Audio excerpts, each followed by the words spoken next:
Hi, this is Andrew from the Literary Gladiators, and I have a top 10 of 2016.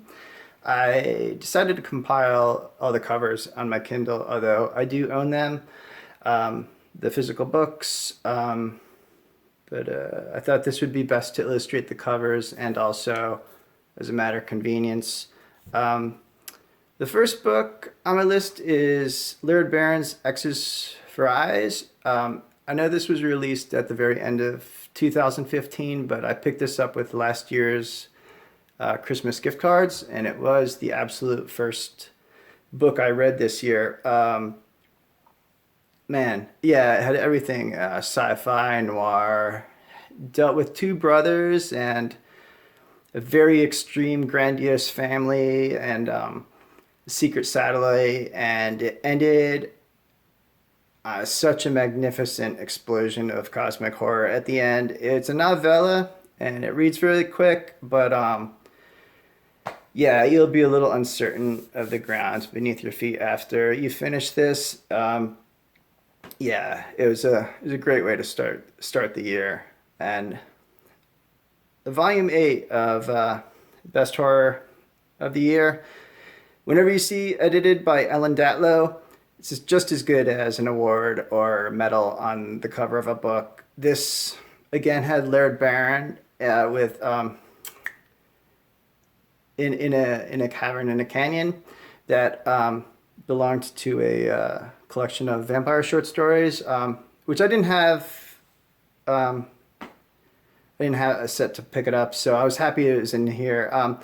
Usually every year this is this is pretty. This year it was just excellent across the board, like every story. Usually it's like two-thirds that really hit me, and it's never because it's like ever mediocre. It's the quality is always exceptional of what Ellen Datlow selects. But Steve Rasnick-Tem had an excellent nostalgic Lovecraftian story in here, Between the Pilings, and yeah, everything was exceptional this year. So yeah, I pick this up every year, but this yeah, it worked.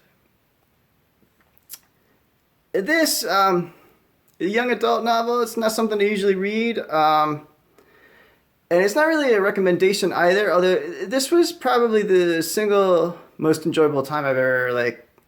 Yeah, I wasn't planning on reading this, and it happened, and it deals with two teens who have to acclimate themselves to killing in a new dystopian society, and yeah, I hear there's going to be a movie made about it, and I'm sure other novels are going to follow. But that's Scythe by Neil Shusterman. This was also an unexpected gem. It's Children of the Dark by Jonathan Jans. Yeah, I read this right after I finished Stranger Things, and it was an excellent compliment. Nothing like Stranger Things except a group of kids coming of age. The main character does not have the best home life, and it gets worse. There's a serial killer that figures a little too close to home, and also there's Wendigos. And this ends. It has an epistolary ending that'll have you tearing up. Wolf Road, yeah,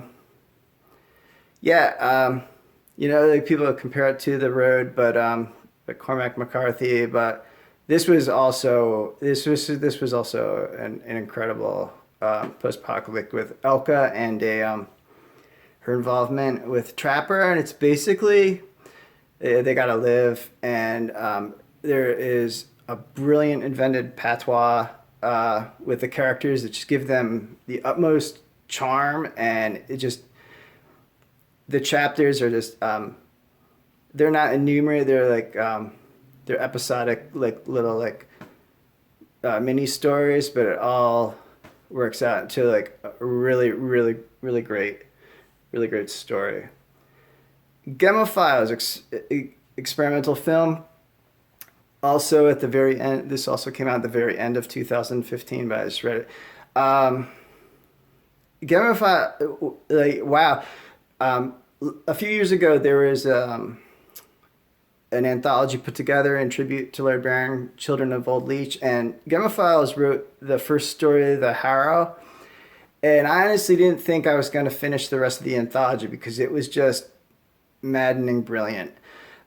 And this, yeah, highly recommend it. It is, the story is illustrated as an experimental film. The main character, Lewis, is researching, probably maybe like 100 years ago, into some mysterious events for her own edifice and her own film.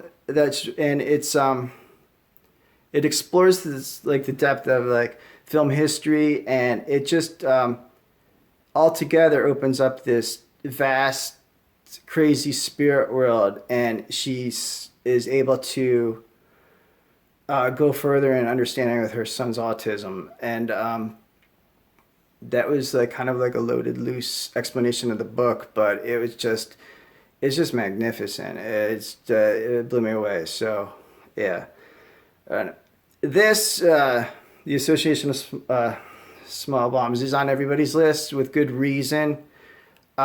Super important, especially going into the new year. The book is essentially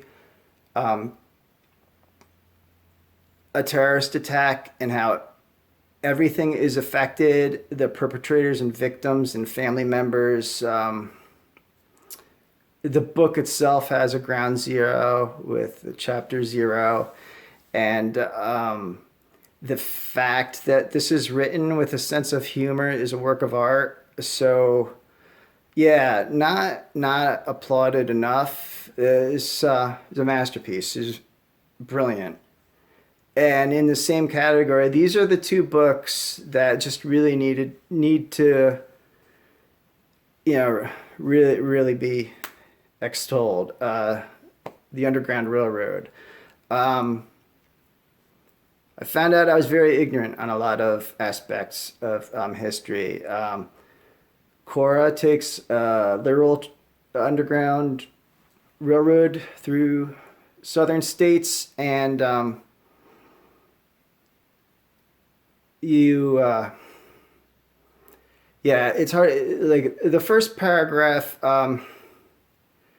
just really kind of sets the tone of how dire and abjectly horrible it is, and it takes courses through southern states, trying to make it north with her friend Caesar. And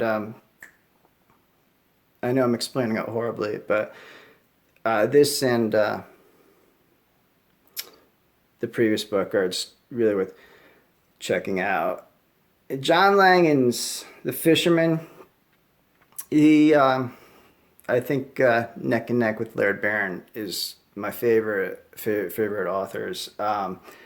Both, I believe, currently residing in upstate New York, which is excellent for me because I'm very familiar with upstate New York. I've been going, my family's from there, and I visit there often. So I connected with where the story took place. It's two widowers who come together. They come together, like, the first couple of chapters are really, it really hits the human bone, and trying to think, it's really depressing. It's very, very humane. And then the two widowers get together through fate, and a lot of mythic folklore blossoms from that, and it becomes really, really fantastic. And he's a professor at my mother's alma mater at SUNY New Paltz, and excellent. And to cap it off, Swift to Chase, Laird Barron's latest collection. This is his Alaskan Anthology. I